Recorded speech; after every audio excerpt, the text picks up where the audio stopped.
Today can be the turning point in your life by making a simple decision. Fundamental questions of navigation. Where am I? Where am I going? And how do I get there from here? I invite the leaders of our planet to ask themselves these three questions before they make any crucial decisions. But if you don't make decisions, you're going to stay right where you are. We are all map makers. We are in a time of transition. If we're going to change, we have to change the direction that we're going. Our planet needs leaders who know where they want to go. When we change the direction we're going, then we want to make sure we're going in the right direction. Leaders who can see the big picture. Because if we're not, we're going to either go backwards or we're going to stay where we are. Recognizing the psychological and the spiritual shifts and changes that need to be made, often from the inside to the outside. To be able to shape your future, you have to be willing and able to change your paradigm. Complex journeys require navigation. The path to the truth is one such journey. This is your GPS.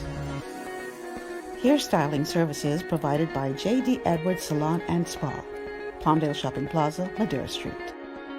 Accessories provided by Chevette Williamson Jewelry. Standout jewelry for standout women.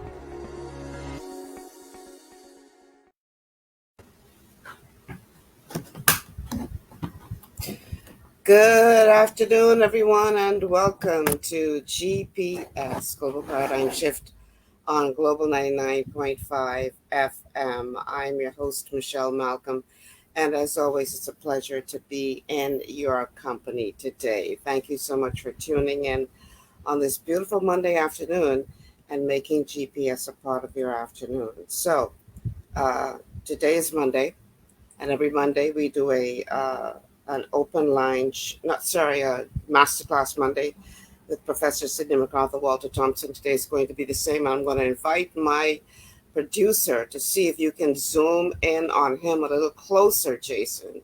Try to get the camera a bit closer to him so he's not so far away. So we can, that's a little better, a little bit more, so we can look like we are in the same room, even though I'm on the other side of the island. Center him up. In the meantime, I'm going to go ahead and put up the contacts for how persons can become a part of the show. So if you have a question for Professor Thompson, or if you want to make a comment as it relates to the Constitution, these are the numbers to call: 326-0271, 326-0271, 326-0272, 326-0272, and the WhatsApp line for text messages and calls is 801-0271, 801-0271. We're streaming live on Facebook on the official Michelle Malcolm or Global 99.5 FM pages. We're also streaming live to our YouTube channels. And of course, you can catch us on Cable Bahamas channel 974, or you can download the Global 99.5 FM app to your smart device and check us out there. And of course, you can catch us by way of radio, Global 99.5 FM on your dial here in New Providence. And also you can listen to us by way of radio in Grand Bahama, the other family islands, and also for those of you tuning in from outside the country, welcome, welcome, welcome, welcome. All right, there he is, Professor Sidney MacArthur Walter Thompson and all his finery. Professor Thompson, how doest thou today? I'm doing well, Ms. Malcolm, and I trust all is well with you. And good afternoon, Bahamas. It's good to be here on Mondays. Of course, you know this is a special day for me on this show because we discuss the Constitution of the Commonwealth of the Bahamas. And I believe with things happening now, yes, influx of information right that people are getting, there will be a whole army of questions, constitutional questions. Yes. all constitutional questions are important. They're not always easy to answer. I tell people constitutional questions are very difficult sometimes. And it's the way how you throw the question at me, how it is asked, and then I can answer accordingly. Mm-hmm. But I want to be as accurate and precise as I possibly can be, because I know there's too much misinformation.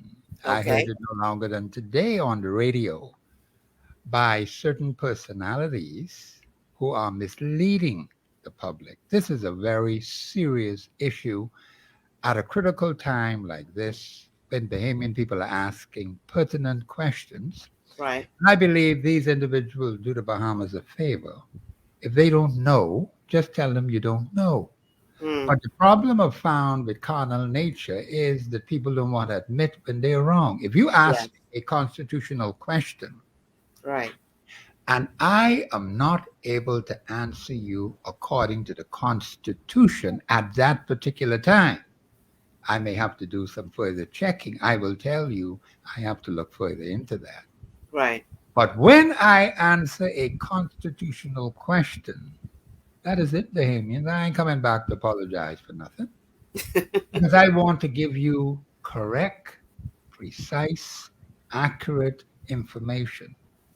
Because that is extremely important in this nation today because of the tremendous misinformation that's being put out there by personalities who claim to know what they're talking about. And they're not qualified to say anything. But they have a right to express their view. I don't have a problem with that. The Constitution didn't say it has to be right. It didn't say it has to be constitutionally sound. But if you're talking foolishness and nonsense, it is not constitutionally sound. You'll get a constitutional answer on that too. But the thing is, this is no time for fooling around. The country is in serious trouble. We have a whole army of problems that have been brewing for the last 50 plus years. Mm-hmm. We need some answers, Bahamians, some solid answers. And the Constitution of the Commonwealth of the Bahamas is the best document to work with. If you're talking about building a nation, not these things these fellas write up and say they're governing by this or governing by that. That doesn't mean anything. What is important is, are they operating according to the supreme law of the land? Mm-hmm. That is the question I always ask myself when I hear them speak. Is it constitutionally sound? Yes or no? If it is not, you don't need to go any further with that. That's a dead issue. If it is, well, then we could go further.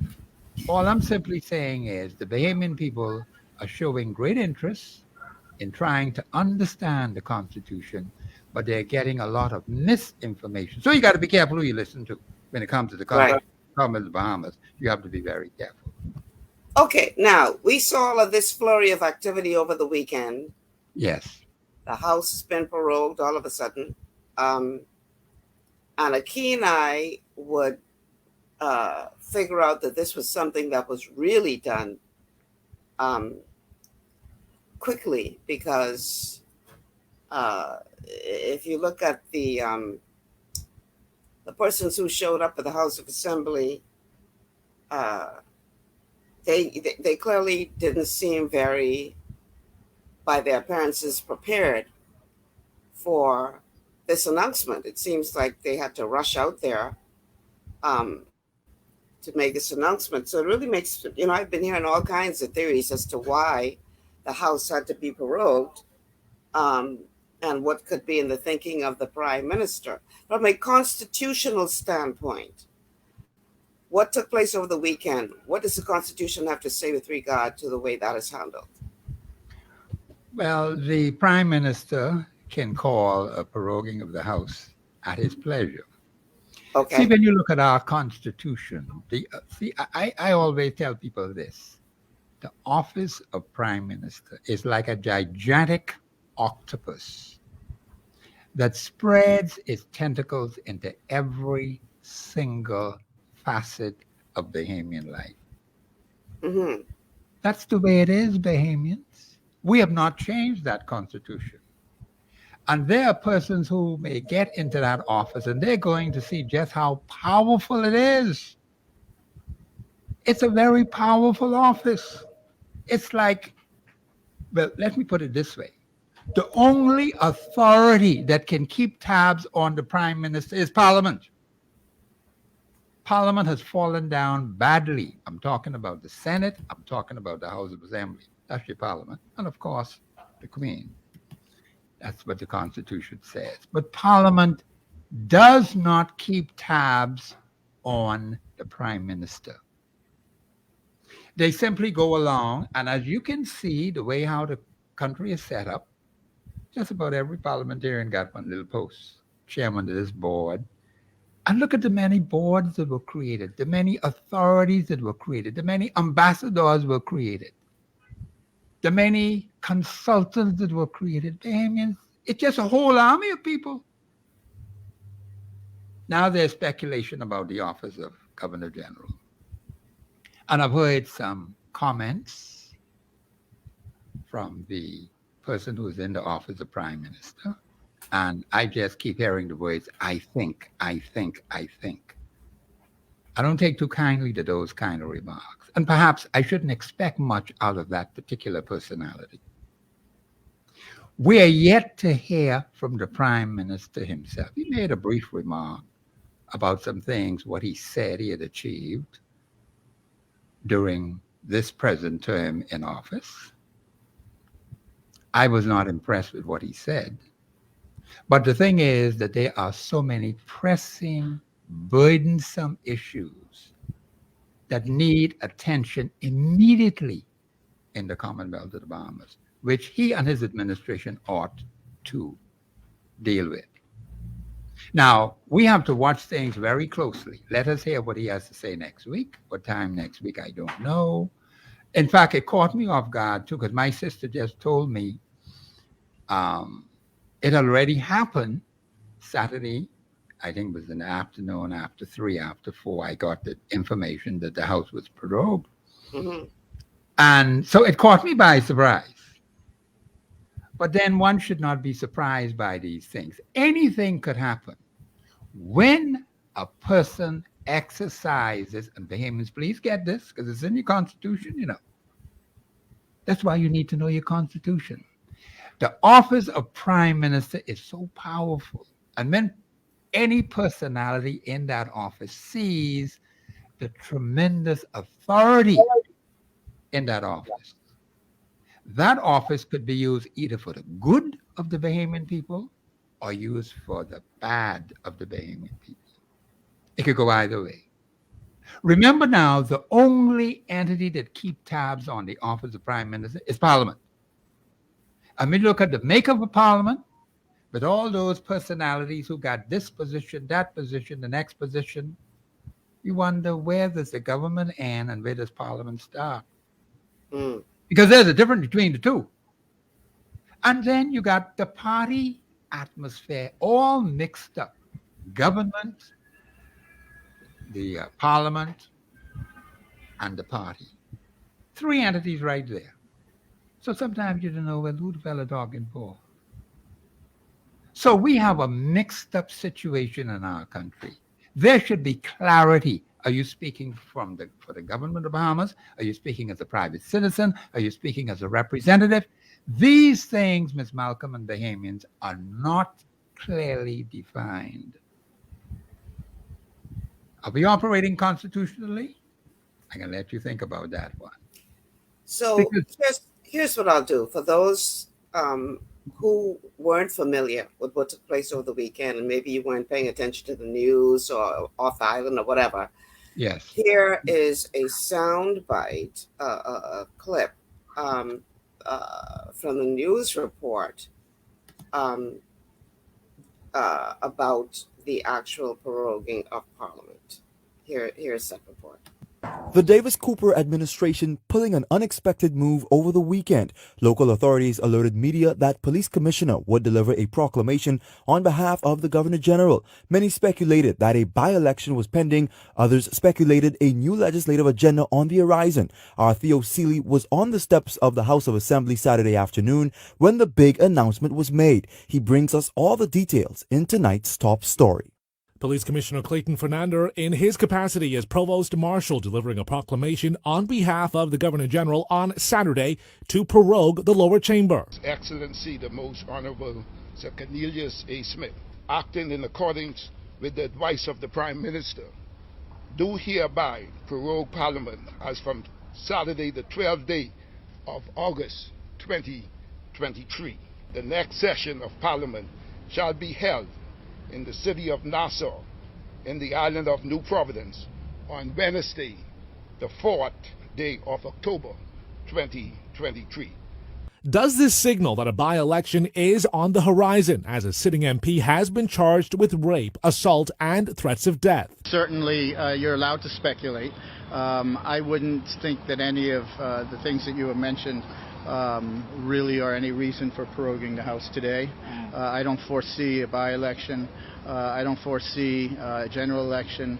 I don't foresee any of those items that you have mentioned. That's Attorney General Ryan Pinder, and he says government prorogued the House to ensure that a new legislative agenda can be rolled out.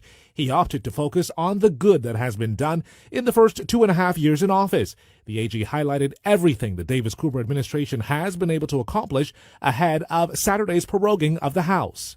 We lowered VAT right away in order to be able to provide a stimulus to the economic rebound for the country. We put Bahamians back to work. All of the hotels are full. All of the financial services industry is doing well. The construction industry is booming. If you want a job, you could find a job, maybe 2 or 3. We provided legislation for carbon credits, of which we are advancing, and we're looking to really monetize within the next 12 months or so. We passed a National Investment Funds bill that we think is a basis for really providing financial wealth to the country to provide for its people. Whether that be in infrastructure, or whether that be preserving the natural resources. We had a series of legislative amendments and new bills that would address health care in the country, and that certainly is going to be a continued theme in the new legislative agenda that we will adopt from the speech from the throne in October. Quite an extensive list rolled out by the Attorney General today, outlining exactly what has been done by the Davis-Cooper administration to date. But what about pending legislation that was on the table of the lower chamber prior to the proroguing of the House on Saturday? Everything that was on the table that is being left, as you know, when you prorogue Parliament, any bills left on the table go away. We will bring all of those back. And pressed by Eyewitness News to address the elephant in the room, the much-anticipated marijuana legislation. Will we finally see that tabled in the lower chamber this year? So we are proceeding on our consultation initially with some private sessions with some interested parties. We certainly look to be in a position after the consultation and after we get feedback from important constituencies in the country to be able to proceed with tabling that legislation in the new legislative session. And my goal is certainly to have it tabled and debated before the end of the calendar year. So we can definitely look at marijuana legislation before year's end? Yes, absolutely. But when the House does reconvene October 4th, the Attorney General says an aggressive new legislative agenda will be rolled out. The Prime Minister will be addressing the nation with respect to some of those matters next week and the circumstances with respect to proroguing the House of Assembly. Theo Seeley, Eyewitness News. So when he says next week, he actually means this week because that was from Saturday past. So, Okay.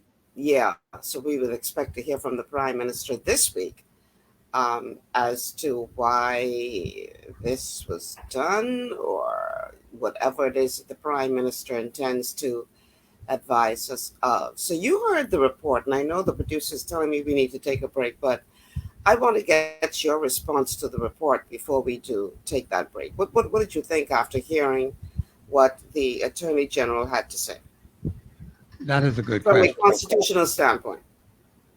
Oh, yeah, everything has to be from a constitutional standpoint. Otherwise, It doesn't make any sense. Right.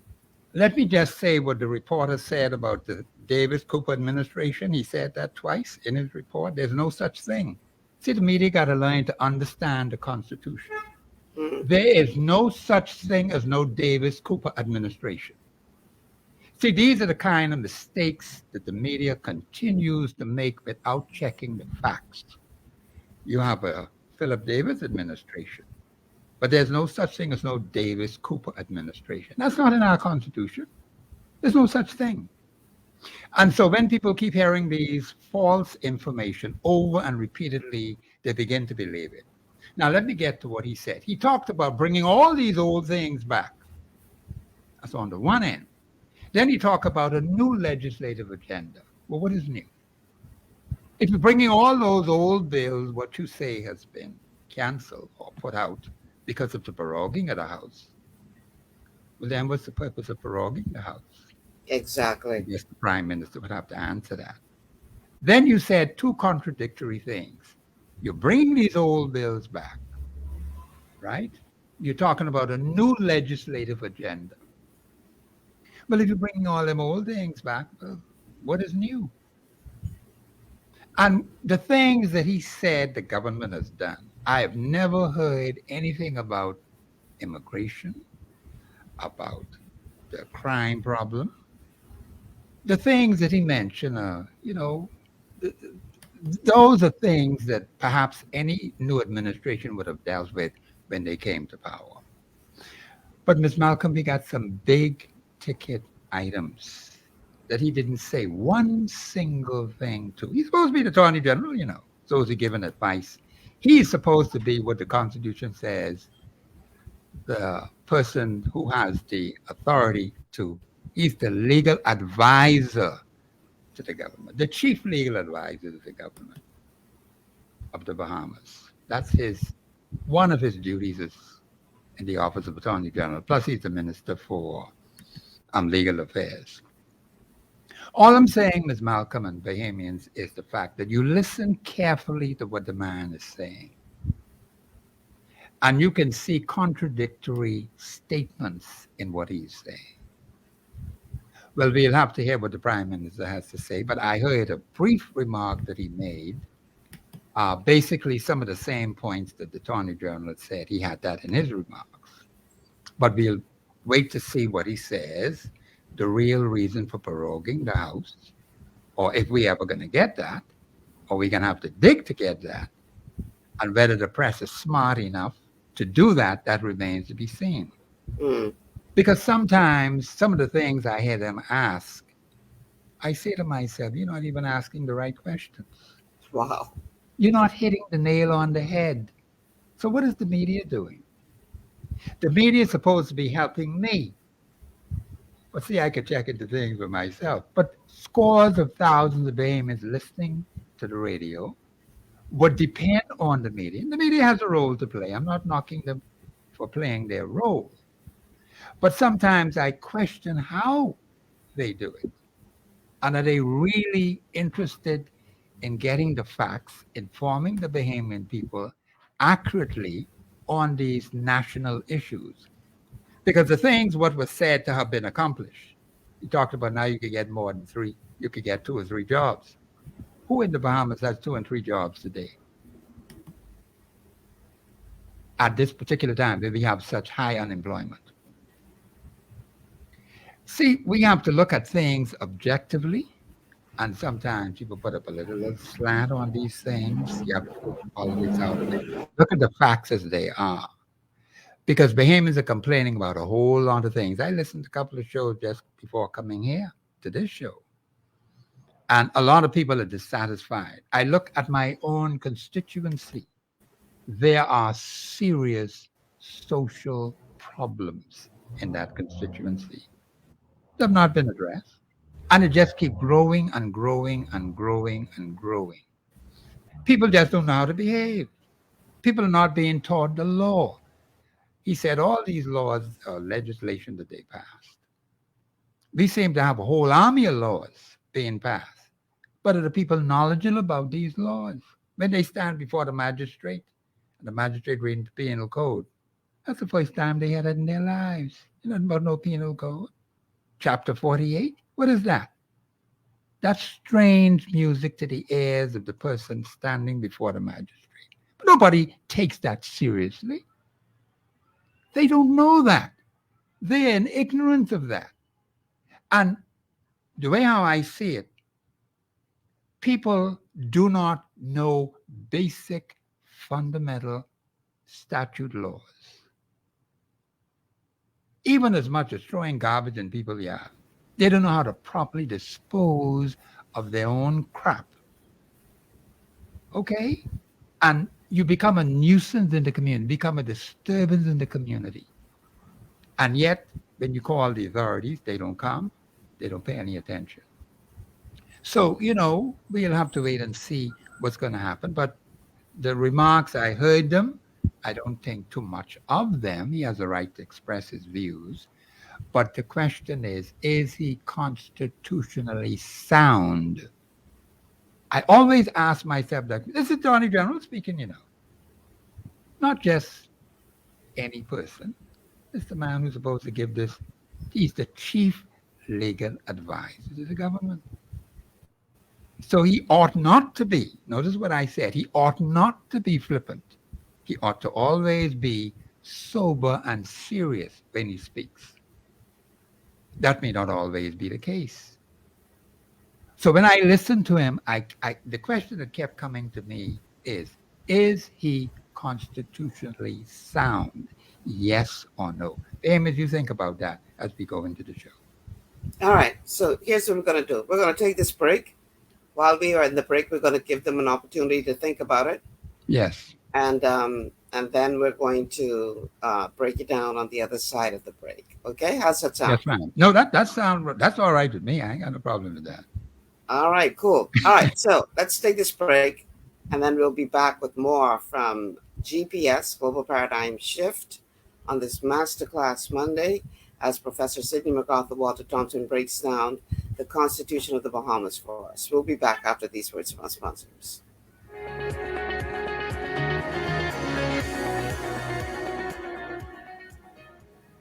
Global Paradigm Shift will return after this. Understanding your microbiome, also known as your gut ecosystem, can change everything you thought you knew about nutrition, digestion, immunity, and metabolism. Keeping your gut ecosystem healthy and balanced is essential. Ultimate Microbiome by Longevity was specifically formulated to optimize this ecosystem.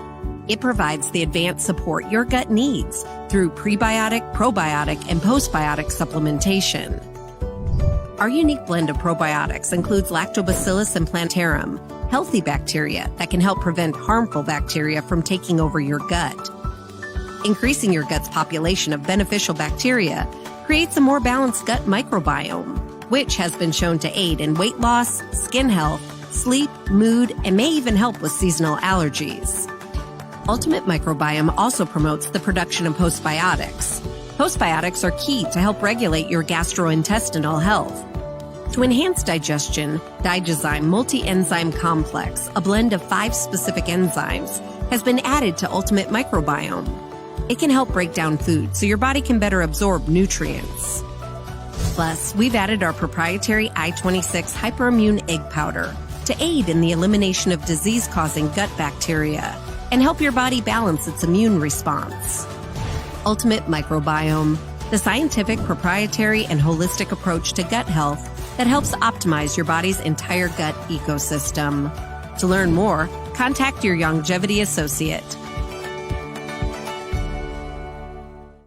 Welcome to Sunshine Auto, the hardest place on the planet for rims, paints, and tires. We are your auto superstore for rims, Lexani, Azaras, Trueform, Weston, Lux, Fuel, Trackline, Tough, Rough Racing, Velocity, Mud, All-Terrain, and low-profile tires, cars, homes, and commercial window tinting. At Sunshine Auto, we put God first and customer is king. Glasses love. To stay healthy, it's crucial to make sure you get the nutrition you need every day. But it's difficult to get all your recommended vitamins and minerals from food alone.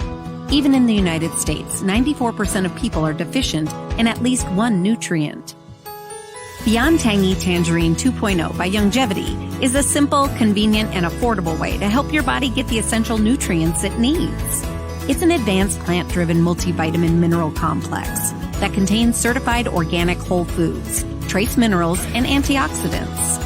BTT 2.0 supports your body's natural defense system with a proprietary blend of energy-boosting and body-loving nutrients, plus prebiotics, probiotics, amino acids, and enzymes that support digestion.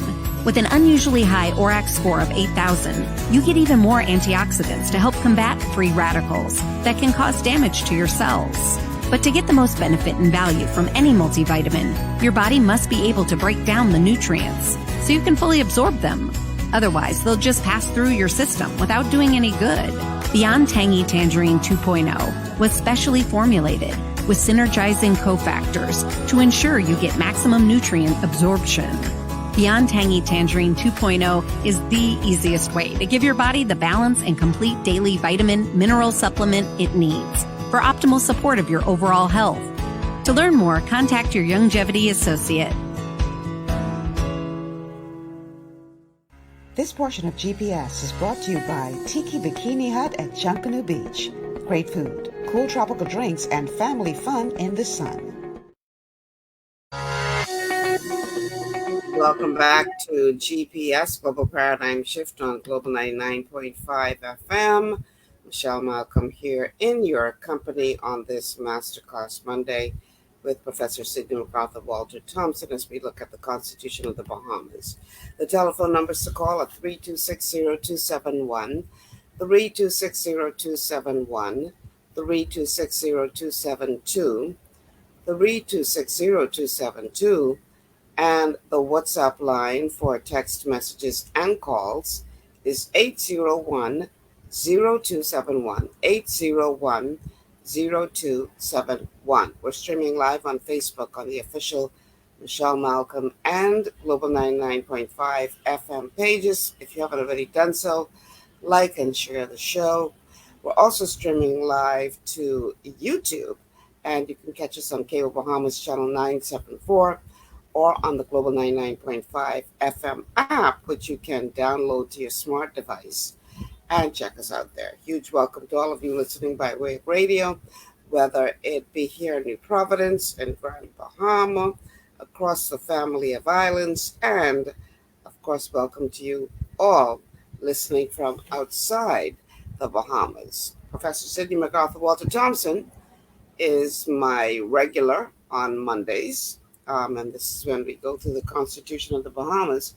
And things keep happening that cause us to be going left, right, and center as we go through this Constitution. I feel like it's been forever since we have zoned in strictly on the Constitution, because we sort of got drawn away to compare to the Nationality Act when this whole thing came out about alleged activities in the Department of Immigration.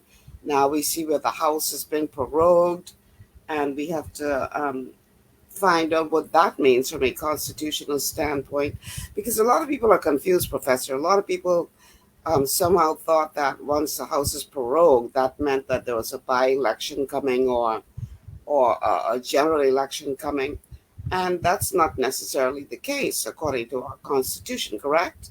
That is correct, yes. And yes, people would think that way because of the misinformation that is floating out there. And this has been going on for some time. And because people just listen to what others are saying, and people tell them, and they hear it from this one and that one, and the information gets all mixed up and in confusion. And so it is my job to clarify constitutionally what the Constitution says. No, it doesn't mean that there'll even be a by-election, because circumstances can occur which can cause a by-election. For example, the death of a member of the House of Assembly. That will cause a by-election. Number two, the resignation of a member of the House of Assembly. That would be cause for by-election. So you have two situations that are there. Now, a particular person who may be a parliamentary secretary And I think in this latest case, the Prime Minister said he asked for the resignation of the particular individual, and he got the resignation of that particular individual. But the individual is still a member of the House of Assembly. So two things, basically: the death of a member of the House of Assembly, the resignation of a member of the House of Assembly. Under those two conditions, there will have to be a by-election. So for the record, Mr. Cornish didn't resign as a member of Parliament. No, he did not. He resigned as a parliamentary secretary. That is an office that is in the office of the Prime Minister. You know, the Constitution allows for him to appoint parliamentary secretaries. These are people who assist the minister. You know, the Prime Minister has some in his office and some may be in one or two other ministries. So they would be assisting the minister from the parliamentary level. That's higher than the permanent secretary. Now, you know, I've been hearing all this talk about permanent secretaries, parliament secretaries, and there is tremendous misinformation about the permanent secretary. I heard it up to today. And I mentioned some time ago, when you check your constitution, you see something totally different. But they have these people on such a high pedestal. When the Constitution says the cabinet has overall, now listen carefully to what it says now, because, you know, people they don't read carefully or they don't understand. The cabinet has what? Overall direction. 2, overall control. 3, of the government of the Bahamas. Didn't say the Prime Minister, you know. Didn't say that. So you got to listen to the wording. Overall direction. That's the cabinet. Overall control. 3, of the government of the Bahamas. That's the cabinet, the Prime Minister, and 8, not less than 8. That's what the Constitution says. Now you can have more. You got plenty in there right now. The permanent secretary, according to the Constitution, is only a supervisor. Now, I don't know where they get this idea from that the permanent secretary is supposed to be in charge of the ministry. That's not in your Constitution. But I've heard it so many times, and people believe it and think that the permanent secretary is the boss. The Constitution doesn't say that. When a minister moves from the cabinet and the Prime Minister puts him over that ministry, the power and authority of that minister, 1, he has overall direction. Number 2, overall control of that particular ministry. That's his authority. No one is above that. No permanent secretary is above that. No parliamentary secretary is above that. We got to get this thing right, Bahamians. But we never get it right. And you just check the article that talks about the permanent secretary and see if you see any nonsense about the permanent secretary is to be in charge of the ministry. There's no such thing. But they keep it this foolishness and this nonsense. The permanent secretary is a supervisor. That's in your Constitution. The real authority rests with the minister, who has what? Overall direction, overall control of the ministry. He gets that from the cabinet. He has to report directly back to the cabinet. And so we got this whole thing all mixed up. And so they got these people high on a pedestal. Maybe that's the way they used to do it when we were colony. But not according to the Constitution. I would like for someone to come in to call the show today and tell me what's the difference. But I don't see it. It's not there. Check the article about the permanent secretary and see if you could find it. So I have a comment from Liliana Jones, who is saying parliamentary secretary is in charge of the ministry. And you're saying that is exactly not true according to the Constitution. It cannot be, because here is a minister appointed by the Prime Minister. The minister comes from a cabinet, has what? Overall direction. Number 2, overall control of what? The government. The prime minister appoints this particular personality and say, okay, I want you to go to the Ministry of Education or the Ministry of Agriculture. Well, he takes that with him. He has overall direction, overall control of the Ministry of Agriculture. Don't we not understand that? Is that difficult for people to understand? He takes that from the cabinet. He represents the cabinet in the Ministry of Agriculture. It's the top gun. Now, some of them may not want to take responsibility. Now, that's a different kettle of fish.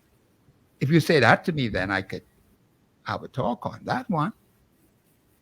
But it's not constitutionally I think sound. because we've been doing it wrong for so So long. you've been doing it wrong for more than half a century. And Yeah. that doesn't make it right. You could be driving on the right side of the road and the law says you're supposed to drive on the left side of the road. Does that change the law? I don't know of any changes to the Constitution of the Commonwealth of Bahamas. Maybe in one case with the Office of Attorney General, where they created a nice, comfortable position for some personality to get a good check. Because the Attorney General could very well have continued those same responsibilities. But they changed it. They didn't have to come to the Bahamian people to get approval to change it, but it has been changed. So we got to accept that. And someone asked me whether they had to come to the Bahamian people to have it approved. I said no, they could do that. But they did it. I don't have a problem with it because the Constitution supports it. Now, when you're doing crap, like I know some of them are doing now, and it is not constitutionally supported or constitutionally sound, that's where I draw the line. I don't care what nobody says after that. You show me from the Constitution that what you are saying is constitutionally sound. That's the thing we need to be thinking from here on out. We have a caller on the line. Caller, welcome to GPS. Good afternoon. How you doing? Good. How are you? I'm doing well. I want to find out if your guest is saying the same thing that, okay, the minister is the overall head of the ministry, but the day-to-day operation of the ministry is done by the permanent secretary. Is that the same thing that he is saying?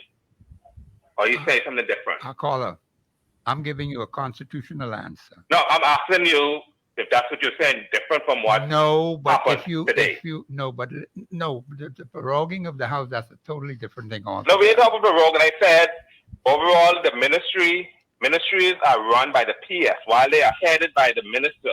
The day-to-day operation is done by the permanent secretary. I know from the Constitution, and you could check it for yourself, it says the permanent secretary is the supervisor.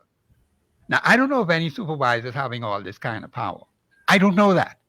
But I mean, from we being in, from we was running institution from 67 to now, the permanent secretary was always the day-to-day running of the ministry, and the minister is the head of the ministry.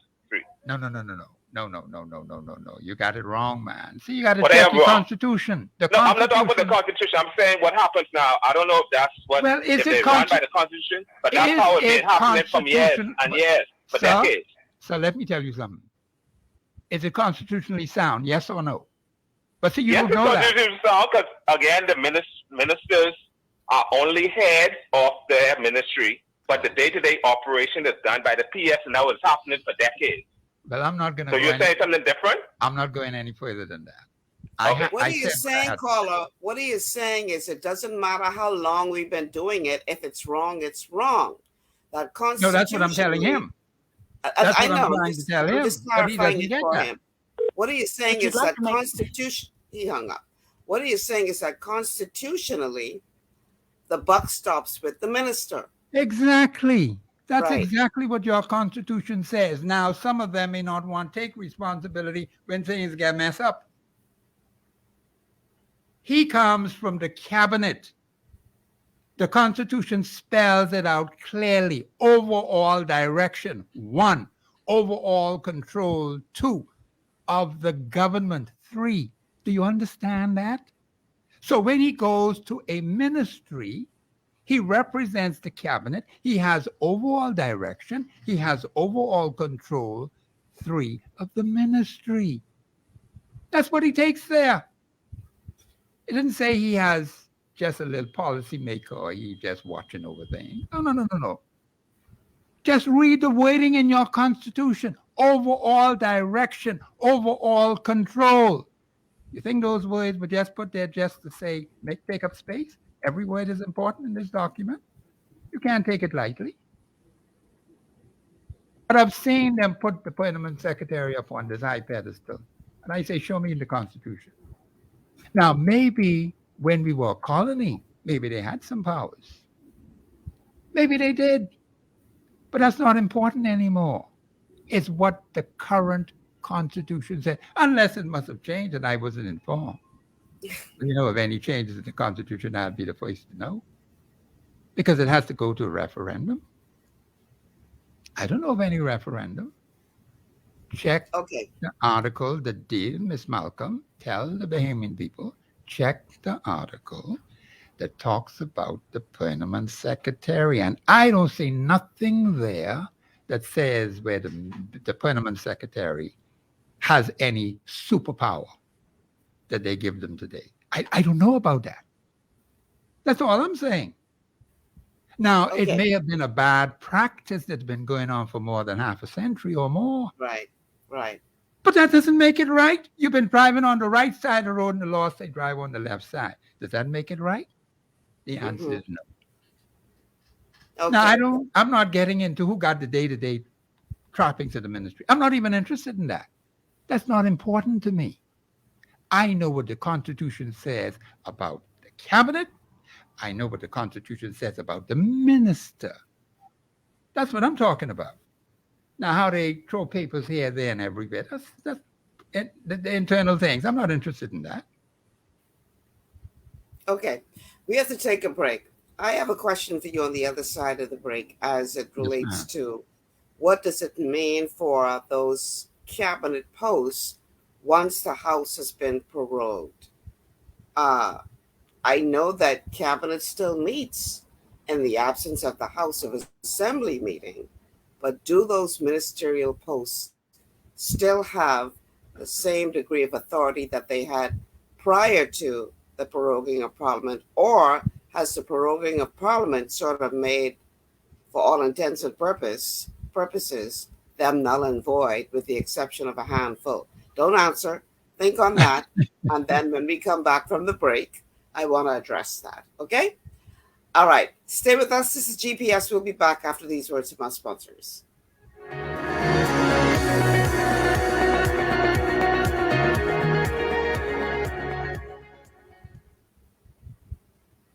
Global Paradigm Shift will return after this. Your body's immune system is under constant pressure from things like stress, lack of exercise, and toxins in the environment. It's crucial to be proactive and support your immune system with the nutrients it needs to function effectively. But it's often hard to get these nutrients from food alone. Introducing fast-acting Zinc Plus Immune Support by Longevity. Unlike zinc-only supplements, Zinc Plus Immune Support builds on the proven power of zinc and adds complementary nutrients to give your immune system extra support. Vitamin D helps balance the effects of zinc, while our proprietary blend of natural fruit and root extracts provides the extra help your immune system needs to work against daily stressors. And we've included Longevity's exclusive plant-derived minerals to give your body the minerals it needs, but can't get from food alone. And because Zinc Plus Immune Support is delivered in a great-tasting, sugar-free, berry-flavored lozenge, it encourages quicker absorption of all these nutrients into your body. Zinc Plus Immune Support. Zinc plus the extra support your body needs to promote a healthy immune system. To learn more, contact your Longevity associate.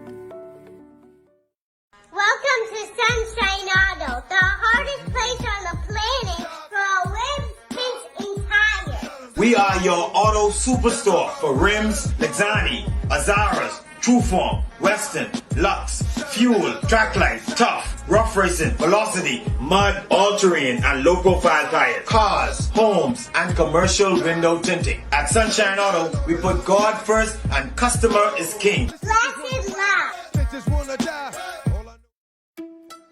It's gotten harder and harder to get your daily requirement of vital nutrients from food alone. Without additional vitamin and nutrient support, your health and well-being can suffer drastically. That's why Z-Radical was specifically formulated. It combines a blend of antioxidant-rich vitamins, minerals, and botanicals with the protective powers of fucoidan to help fill the gaps from lack of nutrients in your foods. The core of Z-Radical is fucoidan, a naturally occurring polysaccharide that helps stimulate immune reaction, protecting you against inflammation and oxidative stress. We harvest this powerful mineral-rich nutrient from brown seaweed, harvested only from the world's most pristine ocean waters to ensure the purest quality. It's then extracted using cold process technology to ensure maximum levels of bioavailability. Then we add essential vitamins that help to protect your cardiovascular and nervous systems and are crucial for optimal immune and neurological function. Z-Radical also includes a proprietary blend of delicious antioxidant-rich fruits and berries. This great-tasting combination helps your body combat free radical imbalances that can contribute to a variety of degenerative conditions like arthritis and heart disease. Z-Radical. Experience the power of fucoidan with antioxidant-rich berries, 8 essential vitamins, and more to provide you with potent health benefits. To learn more, contact your Longevity associate.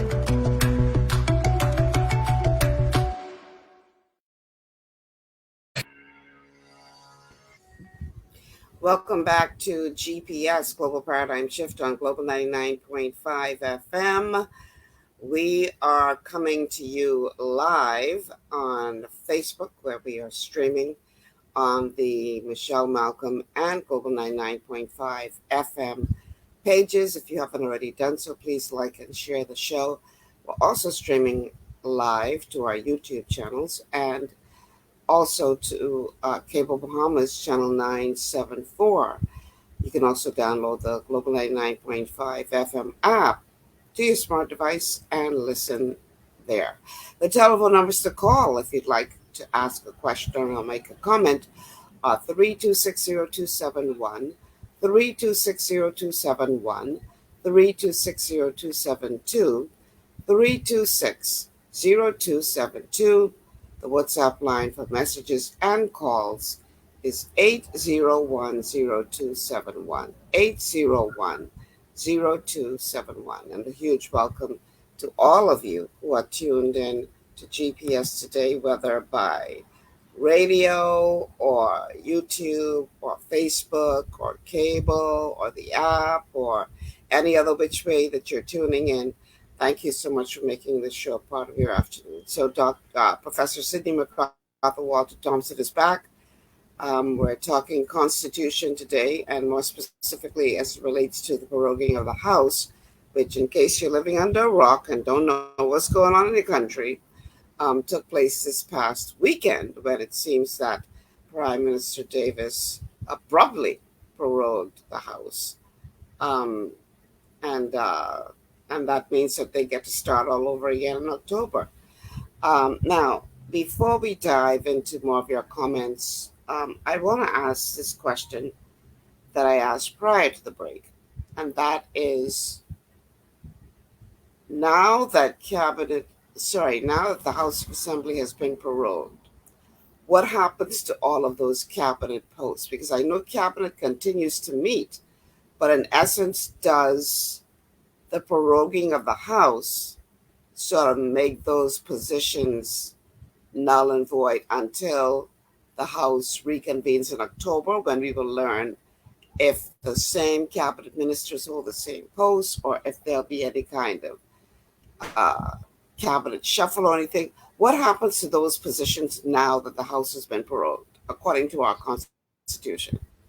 Ms. Malcolm, you asked a very good question, and I want to answer you constitutionally for the benefit of the Bahamian people, because these are very important questions that you're asking. I take it very, very seriously. What was prorogued? Parliament was prorogued, not the cabinet. Yes. See, there's a difference between the two. All right? Okay. The cabinet is appointed by who? The person selected by the parliament and recommended to the governor general to be the prime minister. The prime minister is in charge of the cabinet. Those who sit in that cabinet sit at what is called and considered to be the pleasure of the prime minister. So the cabinet was not prorogued.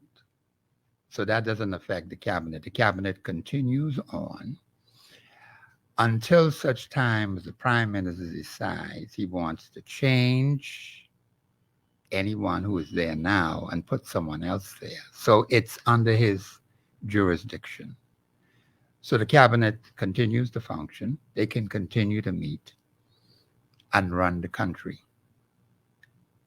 So it doesn't affect the cabinet positions at all. They continue unabated.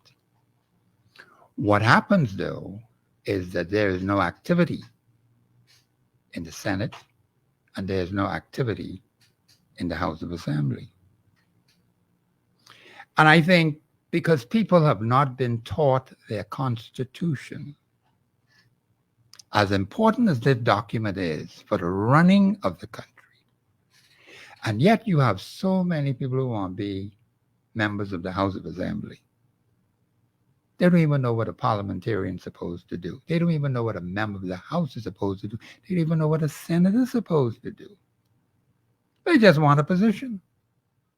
I'm senator this. I'm representative that. MP, member of parliament. And they could rightly be called members of parliament. The Constitution says that. So I don't object to that at all. What I object to is the foolishness and the nonsense that's being perpetrated on the Bahamian people. And that is what we have to fix. So the cabinet continues unabated until the prime minister decides he wants to make a change or reappoint somebody. So there's no change as far as the cabinet is concerned.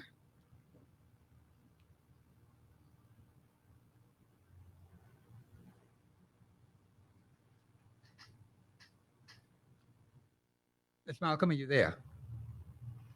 Mr. Producer, I don't know. Maybe I don't know if she lost me or what. But let me just say for the benefit of the audience until Ms. Malcolm comes on. The thing is that we have to understand the workings of our democracy in the Bahamas. It is one of the longest running democracies in this part of the world. It has been a stable democracy.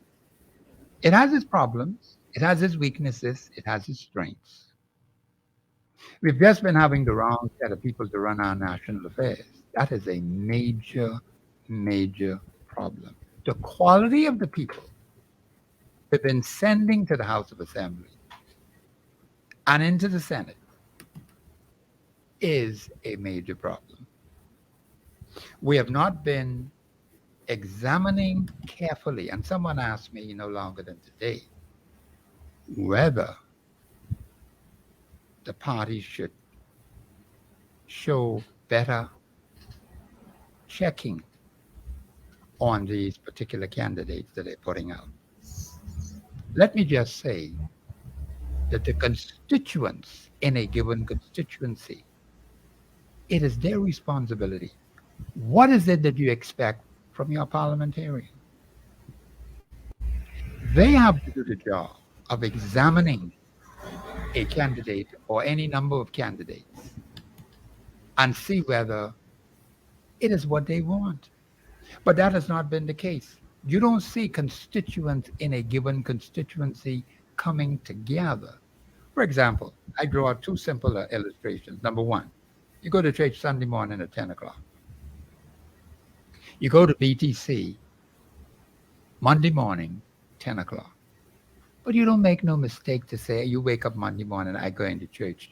I go into St. Barnabas Church today. St. Barnabas ain't having no church. You've been doing that for years. But you never make that mistake.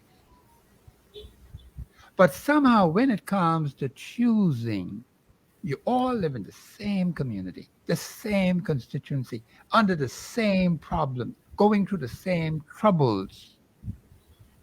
And yet you cannot get your act together. Put aside your differences. You do that when you go to BDC. You don't come tell them you're a member of St. Barnabas Church. Then the other one say, I'm a member of the Catholic Church. I'm a member of the Anglican Church. So what you can do then? That never arises on the job.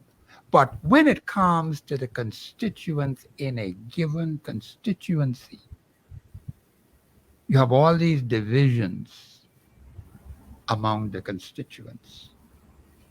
And they're never coming together. They're a big row because this one is a member of this party, this member of that party. And that's allowed under the Constitution. The Constitution allows political parties. There's nothing we could do about that except if we don't want to participate, you don't have to participate. And being a member of a political party doesn't give you the right to vote. Let me make that very clear.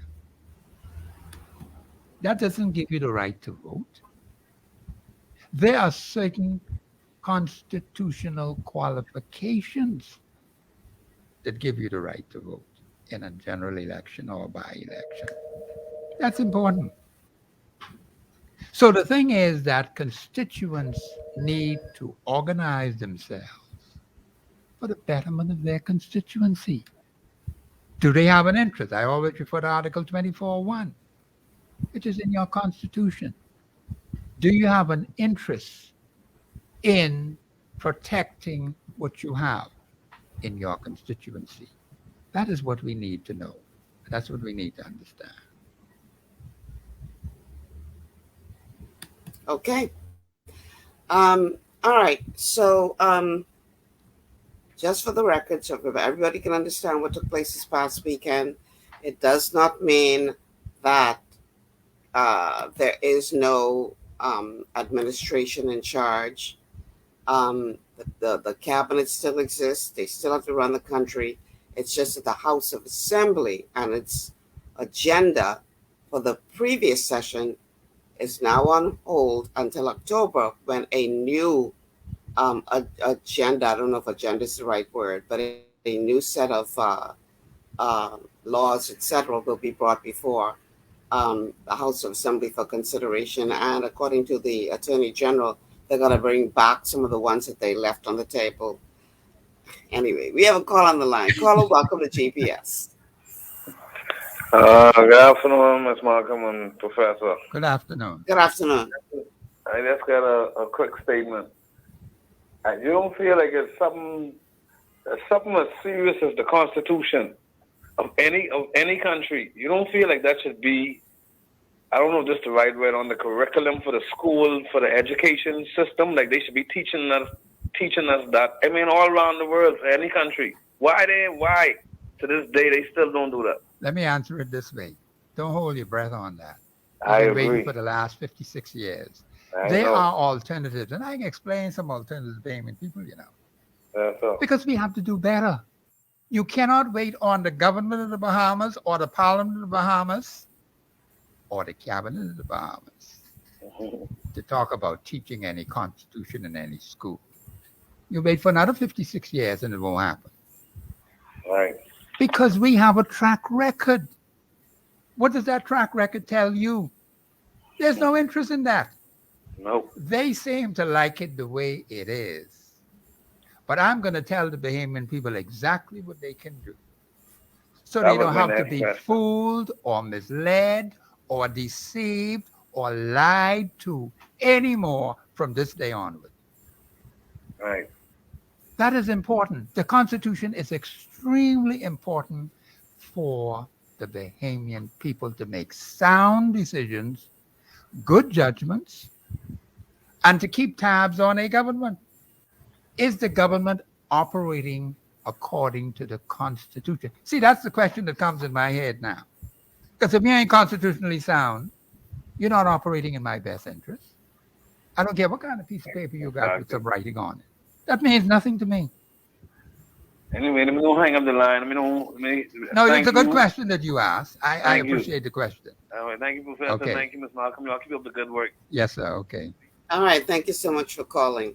For those of you who would like to join in, if you have a question or comment, the numbers once again are 3260271, 3260271, 3260272, 3260272, and the WhatsApp line for messages and calls is 8010271. My guest today and every Monday, except there's a holiday or something, is Professor Sidney MacArthur Walter Thompson, who is our resident expert on the Constitution of the Bahamas. And every Monday we do what is called a Masterclass Monday, where we have the professor come in and break it down for us. And what it means as it relates to your rights and responsibilities as a citizen of the Bahamas. Okay, so let's look at a couple of the comments that are coming in by way of Facebook. I guess this person is answering the caller. It says the PLP and FNM want Bahamians under complete subjection. Well, towards that comment, I would say this, that we, generally speaking, as a people, like to be spoon-fed.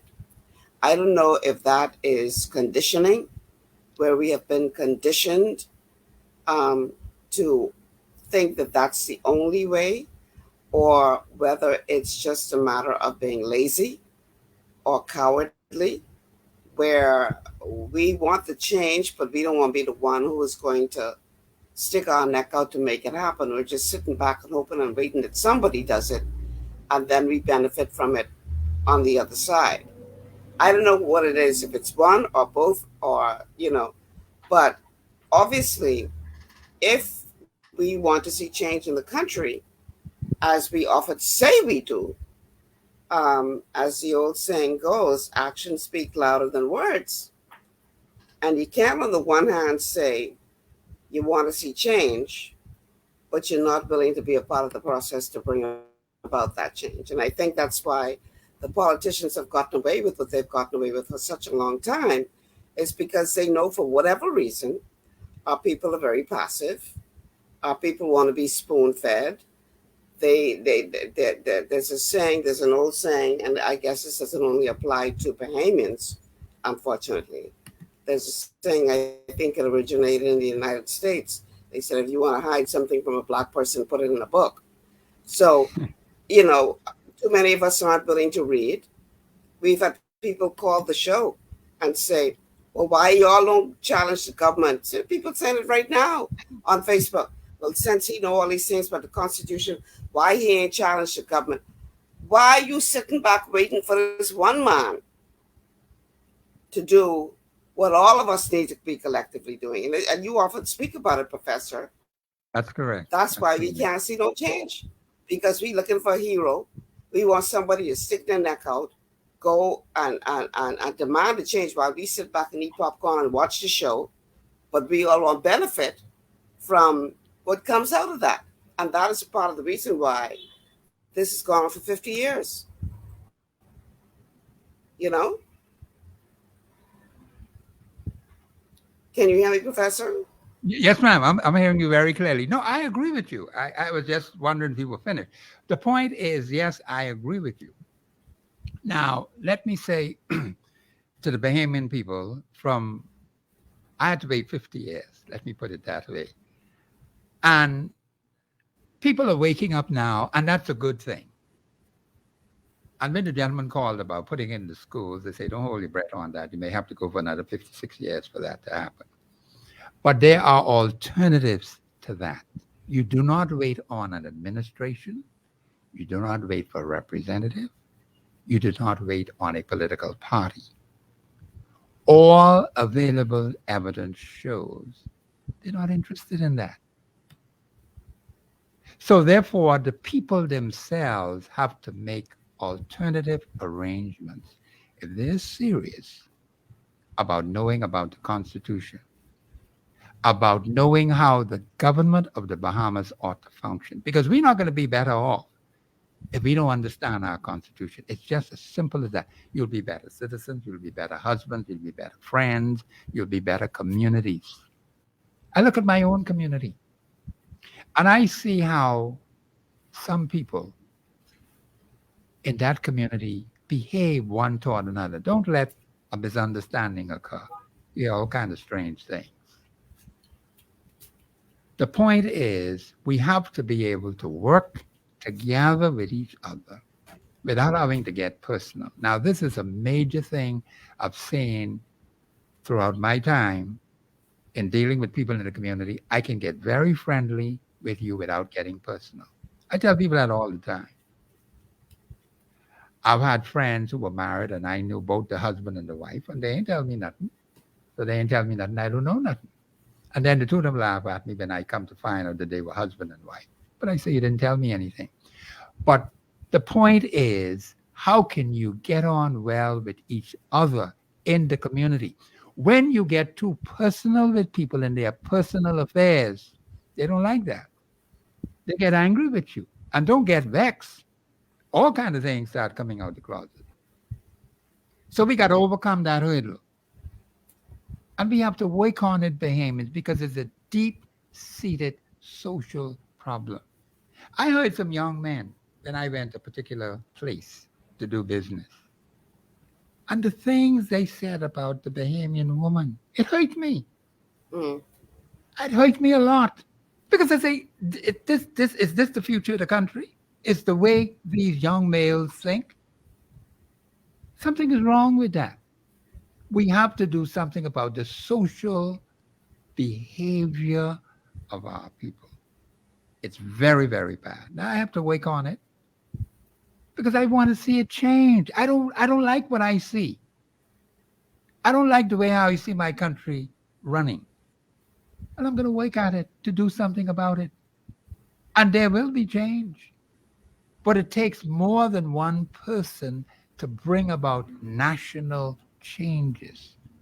It takes the collective will of the people. That's why I always go to Article 24.1. That's the only place in your Constitution that gives the Bahamian people the authority to protect their interests. You ain't got to ask no party for nothing. You ain't got to ask the government nothing. You just get out there and do it. Because you're constitutionally sound. You ain't got to ask the police nothing. It's already there in the document. You have a right to protect your interests. But if you just sit back and allow people to just throw things on you, mistreat you, abuse you, mislead you, deceive you, what do you expect? So we got to get organized. And that's very, very important. So we got a lot of work to do. Yes, the shows are very important. I appreciate the comments coming in from people to say how they're learning and all of that. That's fine. That's all well and good. That's only the beginning. There's so much more to do. And so I am delighted that people are waking up to the fact that we have a constitution and how important that constitution is to their life, to their nation. That is very good. Now, all we got to do is keep the pressure up, and we got to keep working at it, and we got to get to know one another better. That's one thing I always say to people. Please get to know your constituents better. The better you know them, the better for all of us, and the better we can see changes as we go down the road. All right. Okay. I think what we will do now, because we're quite behind as it relates to commercial breaks. Yes, so let's go ahead and take this break. And then on the other side, we're going to continue our conversation with Professor Sidney MacArthur Walter Thompson as relates to the Constitution of the Bahamas. Stay with us. We'll be back after these words from our sponsors.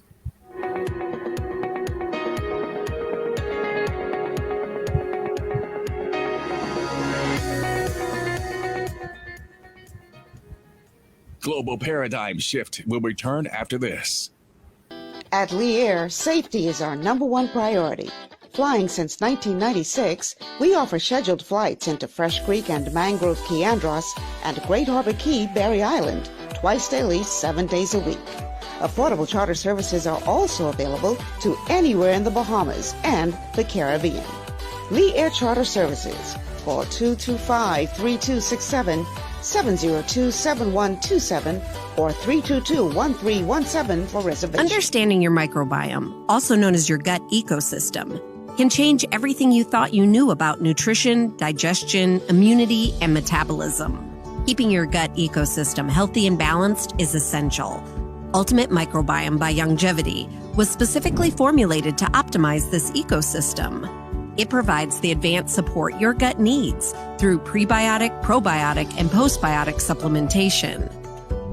Our unique blend of probiotics includes Lactobacillus and Plantarum, healthy bacteria that can help prevent harmful bacteria from taking over your gut.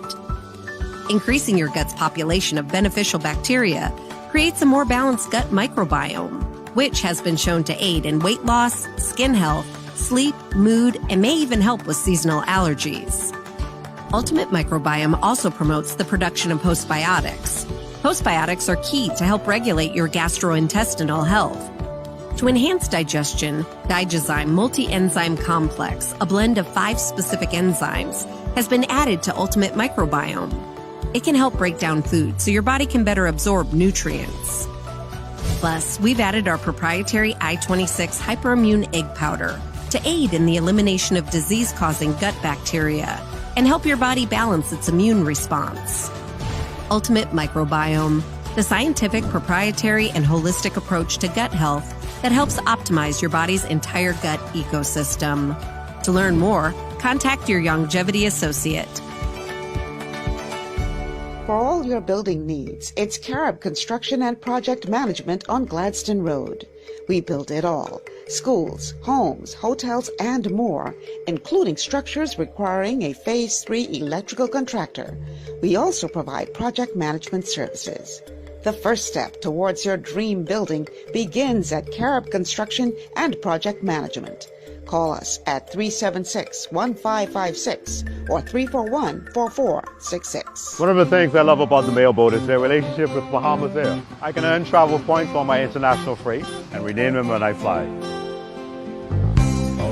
For me, online shopping is easy, with mailboats U.S. addresses and regular freight delivery to Nassau. Plus, I can always prepay customs and freight, and they always notify me when my package arrives. Yeah, a lot of people think the mailboat is just for shipping, but they also offer a safe and secure storage facility at affordable rates, all in a central, convenient location. We also offer passenger service into Freeport multiple times per week with a seating capacity of over 450 persons. With family movies on large screens, one hot meal included, and on-board lounge for snacks and soft drinks. We're the mailboat. We're bridging people, products, and places.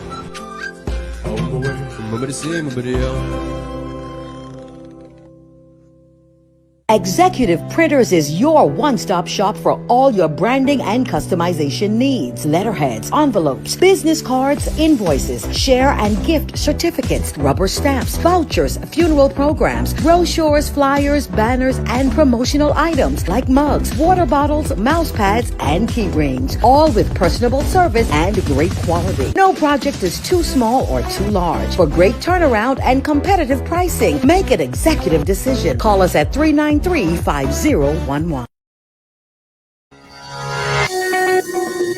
And we are back. Welcome back to GPS Global Paradigm Shift on Global 99.5 FM.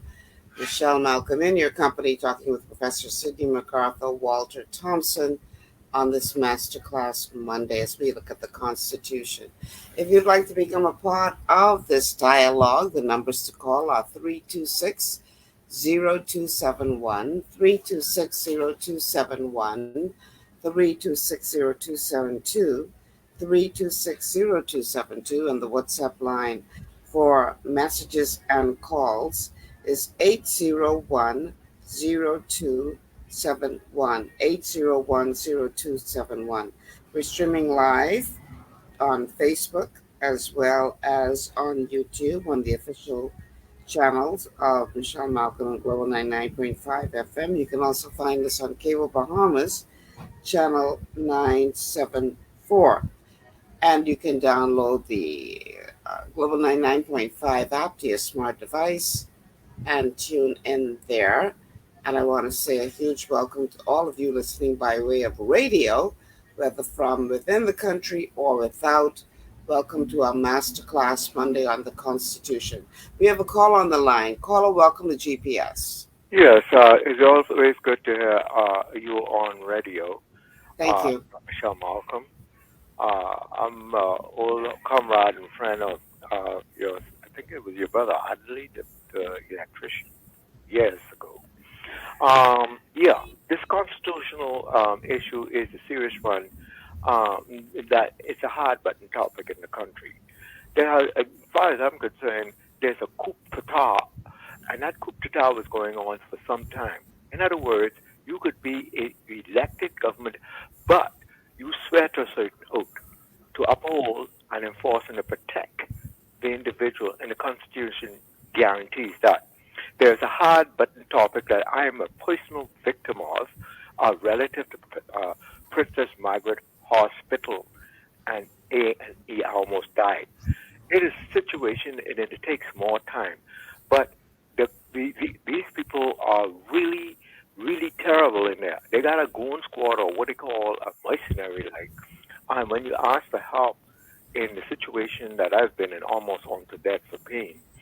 And then there's a number of cases I know you heard about in the media in recent times, especially the females. A man lost his wife, and the complaint goes on and on. And I have a personal situation. I'm elderly, I'm a senior, and the way they treat me, I thought they treat me like old meat, torn aside, like in a butcher shop.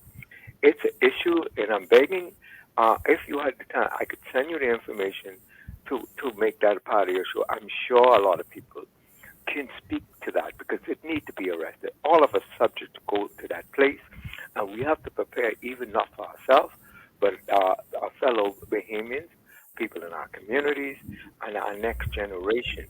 If we don't do it, then what? They're going to suffer. And I can tell you, it's not a pretty sight.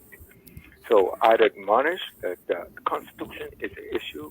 Constitutional issues is a necessary one at this time to update and educate the public as to the Constitution and the people who are supposed to enforce it.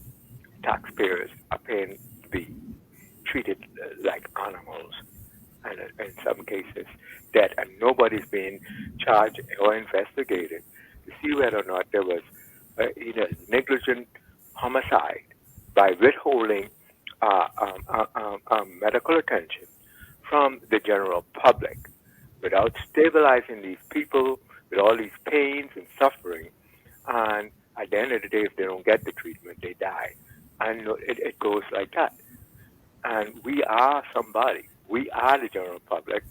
And I think you would be the person to be able to really highlight that because you have enough followers, as I know, in this instance. So I appreciate the time and effort that you, but I can leave you, I got some numbers here for you, and I could leave some information to the office for you. And I'd hope that you'd look at it and be able to really have a show on this issue. People are dying, suffering in there. All right. Thank you, Colin. You can leave your contact information with the producer, and he will forward it to me. Okay. All right. Thank you, and I love your show. Thank you so much. All right, Professor, let's get back on track. We're talking about the Constitution of the Bahamas.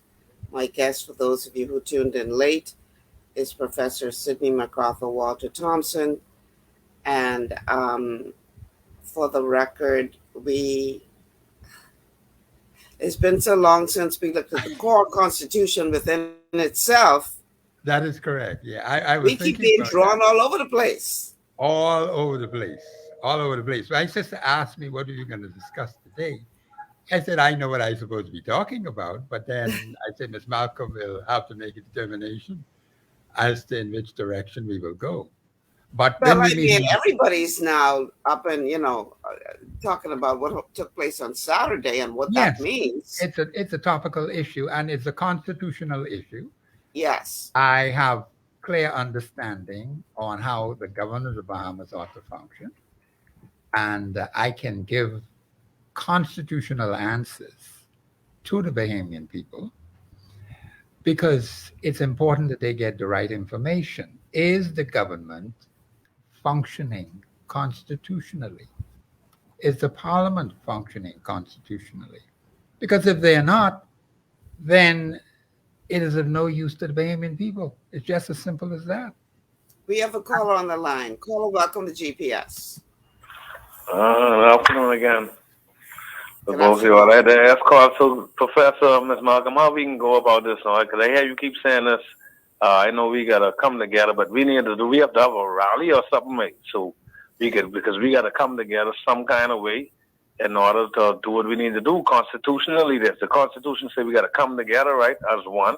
So we need to start some rallies or something, peaceful rallies, and that's something gotta give. That's all I got to say. And listening. Yeah. All right, thanks for calling. The caller raised an interesting point. And I think this is in the minds of a lot of people. What course of action should you take? Let me put it to you this way. We've had people who try to organize rallies.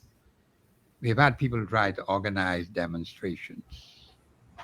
You get very little support in terms of numbers. Now, of course, I simply say, let us ask the Bahamian people, what is it that you want to do? Because maybe we have not put that question to them. What is it that you want to do? You see what's happening in many other countries around the world when they want change.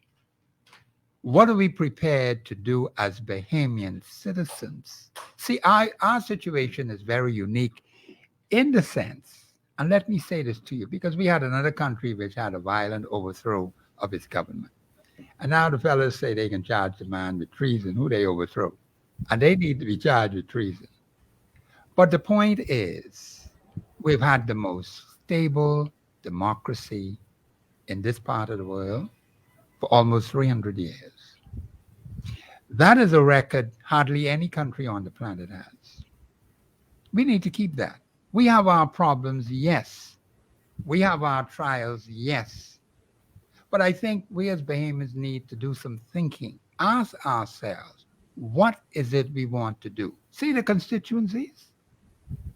Constituents need to sit and talk to each other. What is it that we want to do in our constituency? What is it that we can come together to do?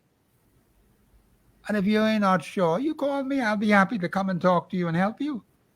Because I want to see change, Bahamians. I don't like what I see happening here. But then if the people call for the rallies, the people who organize these things, and people have done some things and they are well-intentioned persons, but you don't support them. You don't give them your support. What is wrong? Tell them what they need to do. But you're not saying anything. You're just staying away in the dark. But you're not communicating with them. And I know a lot of people who are well-intentioned, well-meaning. See, I know the Bahamian people. See, I can know whether you're ready or not. You can't fool Professor Sidney MacArthur Walter Thompson. This is a veteran, a serious veteran. So you could say anything you want to say to me, and I might smile and look at you right in the eye and know you're lying to me. You ain't ready for nothing. So I'm saying that the Bahamian people, please be kind to one another. Be honest with one another. Be friendly with one another. Not personal now. Stay away them personal things. Now they want to talk personal things to you on their own accord. That's their business. But Bahamians, we've got to do something about our country. If you're not sure, I can give my number. You call me. I'll be happy to come and help you. Because I want to see change. I am not happy with the way the young men are treating themselves in this country. I'm not happy about that. They have a role to play. The incident that occurred somewhere in Chippingham, where a 19-year-old stabbed up a 26-year-old, I think it is. Yes, 26. They had to take him in a car to the hospital in fact, this person, as I understood from the last report, very serious condition. So that man is sick. Just because there was an argument. I try to stay out of arguments now because, you ain't know what people got on them. But the thing is that those of us who know better like me, I can do better. Now, I'm prepared to communicate with you and to talk with you and help you to change things in your country. And you got to find others who are prepared to do it too. But the point is, go ahead. There's a comment coming in okay. On Facebook. It says, does Mr. Thompson have anything in writing like the Constitution made simple, etc.? Well, no, not like that. No, I think someone did that. One particular lady talked about putting it in layman's language, which is fine. And that was the way the author did that at that time. And I think that is still available to the public. See, there are many ways you can deal with the Constitution. We got to put it in language where the little children in the preschools could understand it. Mm-hmm. Okay? Because the way I'm talking on the air now, you can't talk that to a little 3-year-old, 2-year-old. You have to change the language. Primary school, same thing. High school, same thing. College level, well, you could, talk to them a little differently. But the point is, it takes a lot of hard work and dedication. See, a lot of people don't understand what goes into these shows every Monday, But the point is, it's work, Bahamians. It's not easy. When the people decided to wake up about the Constitution, I was so excited. I say all they did was give me more work to do. And I mind that. Because I waited 50 years. 50 years is a long time to wait. Now I won't wait another 50. But the point is, if you're not sure, you ask. If you're not able to get me, call the radio station, leave your contact, and I'll get to you. That's all you have to do. The books say, ask and you will receive, seek and you will find. Now, I can be calling on you, in the very near future. Because I see the need for the collective will, Article 24.1. See, I ain't going outside the Constitution. Everything I do is constitutionally sound. And anybody want to challenge me on it, I ain't got no problem with that. But you got to make sure you know what you're talking about. And you got to understand what the document says. But if go ahead, Ms. Malcolm. Speaking of understanding what the document says, people hear you say you need to make it so simple that a child will understand. And, yes, that is true. And really, people don't take that seriously. But, I remember growing up, when I was a kid, we used to watch cartoons every Saturday morning. Yes, ma'am. And during the commercial breaks, albeit these were American stations we were watching, because back then, if you had an antenna up on top of your house, you could pick up, the American TV stations. Yes, ma'am. And during the commercial breaks in between Bugs Bunny and the Roadrunner and all the others, they had little animated commercials with catchy music that would attract a child. And those commercials really taught children about the American structure of government. There were some that talked about the various aspects of the language. So teaching you conjunctions, what a conjunction is. Yes. There was one I remember very specifically talking about a bill and the way a bill functions in the United States system, and how it goes from one house to the next and has to be signed off by this one and a veto. But they explained that for children. Exactly. So at the end of the day, we as little children knew more about the American system of government than we did about the system of government in our own country. That's correct. Because they took the time to put it in a packaging that even a 6-year-old could understand. So if you're listening to this show, I don't want you to say, or Professor, you talking to hear yourself because children can't understand this. Yes, they And the can. way it's being presented on the show, no. But there are very creative ways, if there was a will to teach this to the masses, Yes. that you could put it in such a way that a 6-year-old could understand it. But there has to be that will. And I'm not convinced that there is that will. No, you're correct, Ms. Malcolm, because I know the little children would not understand as I presented to a mature audience on air like it is now. That's understandable. But there are any number of ways you can deal with the Constitution. And it takes proper planning, it takes funding, it takes work, it takes time, it takes effort. And I say this to people, I say, you don't understand what goes behind the scenes when I'm not on air. You don't know that. It is not something where you just pick up just like that and pray presto, it's done. It doesn't work that way. There's a lot of work that happens behind the scenes. So when you hear Professor Thompson speaking on the air, you know how many people were involved in that for me to be able to say what I'm saying on air? We got to have people to do research. We got to have people to research information. Research is very, very important because I want to be accurate. I have to be precise. And a lot of things I have to read and study carefully, even though I have others looking over it. Because you see, I want to be absolutely sure that the information is constitutionally sound, what I say on the air. And if someone brings something to me and I am not certain, I say, no, I got to check into that a little bit more before I deal with that. So, yes, Ms. Malcolm, you're correct. It has to be put in simple, basic language with little children. And that has to be designed, that has to be put together, and it takes a lot of hard work and commitment to do that. So I want people to understand that, I am delighted that people are interested in the Constitution. That's a step in the right direction. Because we have a lot of problems that need solving. So we got to move it on more than one front. And I'm discussing some things with my people to see how we can move to be able to make some things happen. And Bahamians, you got to be patient because, this is not something that you just snap your finger and it happens. It doesn't work that way.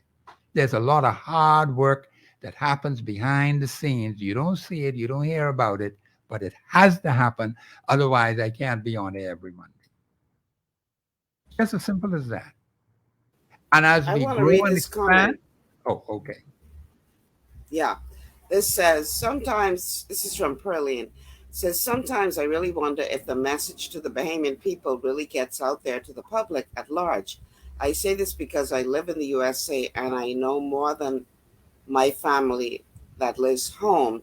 I am the one that tells them most things that are going on home in the Bahamas. I believe it is because people are busy working hard to pay their bills and are afraid of losing their jobs. Well, let me put it this way. I can speak about the fact that being a Bahamian myself and having lived in the Bahamas all my life, because this is the country where I was born, you have to understand the psyche of the Bahamian people. You have to understand what went on before. What were the prevailing conditions? Yes, some people are afraid of losing their jobs. Some people are scared. They are fearful. Now, they have to overcome that fear, and it takes time for them to overcome it. Now, Bahamians, you can't take too long now because we just got too many problems that need solving. And it's going to take you to take a leap of faith. You believe in God? You trust God? The Constitution speaks to that. Christian values and the rule of law. A national commitment to do some things. A national commitment to discipline. Discipline. The lack of discipline is a major national problem. I see it every day. We have some people in this country who shouldn't even be here, and they're causing problems. See, all of those factors have an impact on the lives of the people who are Bahamian citizens and who are Bahamian residents. This is our home, so we have to do something to protect it. There's a lot we can do. and you're going to be called upon to help and assist. You can't just stay in the background and expect things to happen. It doesn't work that way. But we have to help one another. We have to help our brothers and help our sisters. So when people ask me, and sometimes people ask me the questions over and over and over and over again, I don't get upset with them, because I know for most of them, the information is relatively new.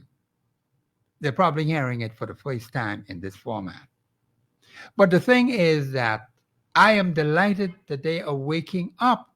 That's a positive thing. It's just that you have to build on that positiveness and carry it forward. That's why I say to people, talk to your neighbors. Get on well with your neighbors in the area where you live. That's where you start, right there. And you'll be surprised to know what kind of change you can have on them, even though some of them just carry on kind of awkward sometimes, but you have to live with that. And circumstances in their lives may have contributed to the fact that they behave that way. But then they could change. As long as you're in this flesh, you could change. You see? So you're not set in stone. People behave certain different ways because of what has happened to them in their lifetime. But they want to change. They want to see change. They want to see things better in their community. I don't think there's any person you'll find who'll say, no, I don't want a better life in my community. Because when the community improves, all of us improve. But we have to be prepared to work with one another, help one another, support one another in that regard.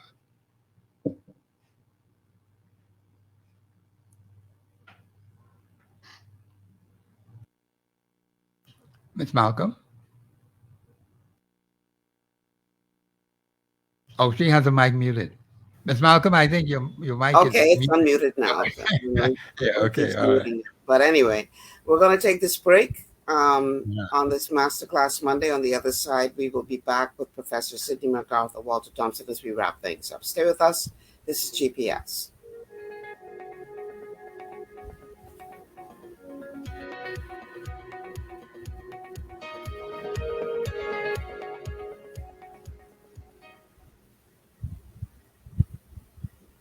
Global Paradigm Shift will return after this. Blood sugar levels play a key role in your appetite, weight gain, and overall health. When you have a blood sugar spike, you can feel confused, dizzy, and even have increased cravings. Eating carbohydrates, sugary or fatty foods, and not exercising can all cause blood sugar spikes. But now you have help in managing blood sugar levels. Sweeties by Youngevity was designed to help support healthy blood sugar levels so you can power through your day. It's a synergistic blend of minerals, herbs, and nutrients that have been proven to support healthy blood sugar levels. Sweeties includes chromium, an essential trace mineral that's known for its contribution to healthy blood sugar levels and improved metabolism of carbohydrates, fats, and proteins. Cinnamon bark has been included for its naturally occurring antioxidants and support of a healthy heart. And we've even added gymnema. It's been used in Ayurveda for centuries to help promote healthy blood sugar. All the ingredients in Sweeties work together to give the best support available for blood sugar control. Sweeties, the blood sugar support supplement from Youngevity that helps control cravings and manage blood sugar levels through your day. To learn more, contact your Youngevity associate.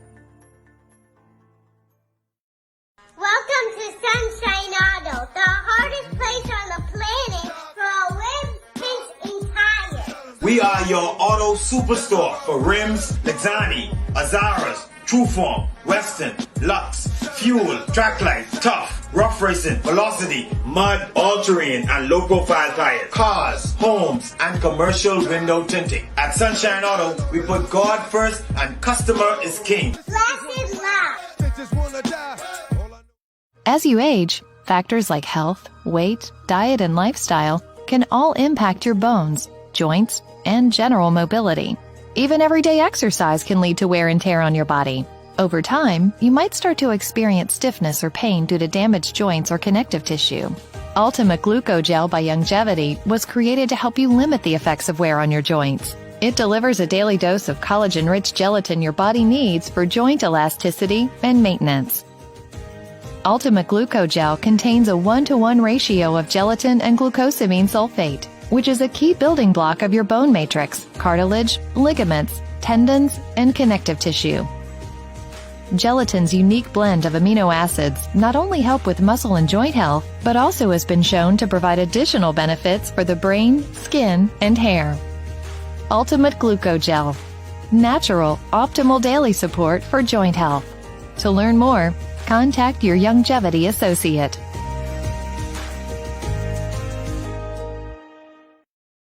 Radio 99.5. We are back. Welcome back to GPS Global Paradigm Shift on Global 99.5 FM. Michelle Malcolm here with Professor Sidney MacArthur, Walter Thompson on this masterclass Monday as we look at the Constitution. I have a question for you, Professor, that is coming in by way of WhatsApp. And the question is, what is the opposition's role during the proroguing process? That is a good question, you know. Well, the opposition won't be functioning in the House of Assembly. Let's put it that way. Really, they won't be doing anything. Everything stops because the House has been prorogued. Remember now, the opposition only functions as long as the House is in operation. That is the official opposition. Let me make that clear now. Not the party. Party is a different kettle of fish. The official opposition only functions as long as the House is in session or the parliamentary session is waking. So they come to a stop as far as their work with the House is concerned. But I heard them say they're going to still do their work with their committees and so on like that, which they can do. But there's nothing they will be doing in Parliament because the decision to prorogue the House was by the Prime Minister. He in turn informed the Governor General, and the Governor General in turn informed the Provost Marshal. Then he reads the proclamation. But it's So like really you they- often say, Professor, that we need to know the difference between the party and the opposition. Right. Yes. And Right. see, this is why I keep saying to people, you have to understand the system. And I can understand why people are so confused. I'm not disturbed over it in the sense that people are asking a lot of questions, which is good, which means the interest is there. And I want the interest to get higher and better. It can get better if we learn to get on well with each other on the ground in all these constituencies, because some things I see happening in certain areas, I don't like it. Because the way how people handle one another, the way how they treat one another, all that blocks progress. The thing is, we don't have much time. The time to bring change is very, very serious. And it's very short. You ain't gonna have another 50 years to deal with this, you know. You got to deal with it now while you are here. And I can give out my number, 465-5786, 465-5786. Give me a call. I'll be prepared to help you. You're not sure how to move in that given community where you are? Not a problem. I'll be happy to help because I want to see change in my own community. I'm disturbed over some things I see there. But we have to work that. We have to deal with that. And so it's important that we move forward and get to know one another better so we can have better relationships, and then the communities improve, the people improve, and we can have a better country. Because see, knowing the Constitution makes it better for all of us. Better citizens, better husbands, better children, better everything. That's why you have a constitution, and this constitution is extremely important. You know how many countries want to have a constitution like this? They'll be playing games. Or we don't misunderstand. We don't understand how important that document is. Ask the people in Niger. Ask the people in these other countries in Africa where they have just had another violent overthrow of a government. Then the people say they can charge the man with treason, and they need to be charged with treason. So it's important that we understand We can do better. We have a parliamentary system that has been intact for almost 300 years. Bahamians, don't mess it up, please. We don't have to mess up that. Now, you might disagree with what the government is doing. Fine.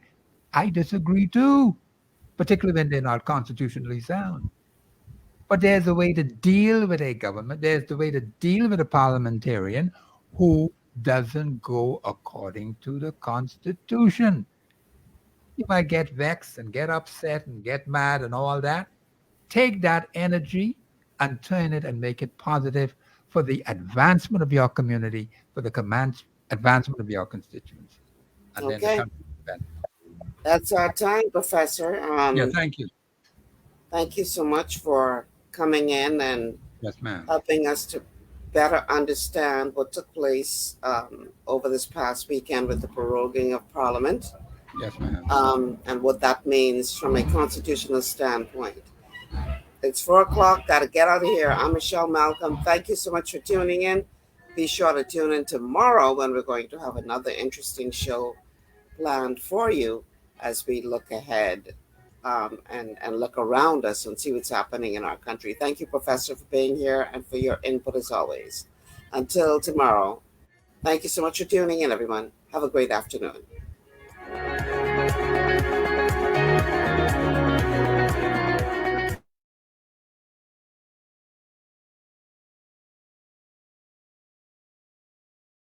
Expressed on this show are those of the host and guests and not necessarily the opinions of the owners of Global.